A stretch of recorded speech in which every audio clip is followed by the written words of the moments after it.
Welcome to the first InterMine Python tutorial. In this tutorial, we will go through the basics of InterMine Python queries and how to write your first query.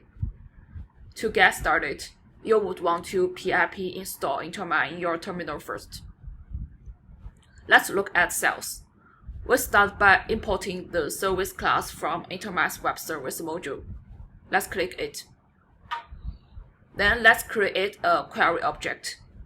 The new query method can help us do this. Let's click it. A query object defines what we want from the InterMine database. In this query object, we query the FlyMine database to extract the table, primary identifier, and length of all genes. Then we can see the output. Next, I will show you how to print the results of our query. In this cell, we use for row in query.rows start equals to 0, size equals to 10, print row command to print the results. Size equals to 10 means it will print 10 results. We can see the output. The query has another way it could be written. We can see this cell. Let's click it. Yes, it gives the same output. Next, let's try to write a new query which returns all organisms in the database. Let's click it.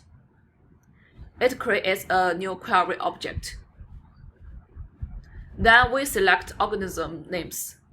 In this way, this object gets all organisms in the database. If we want to add another column to our final output, we can use the add_view method. Let's click it. Then let's try to print the results from the beginning. Of course, the size is too big, so we set size equals to 10. We can see the output, which is organisms information. By default, the results will be sorted according to the first column you defined. We can use the addSortOrder method of the query class to change the sorting order to another column. Then we reprint it. We can see this time the output is in the order of name. In this tutorial, we learned how to get organisms from the database and how to set rows of output results.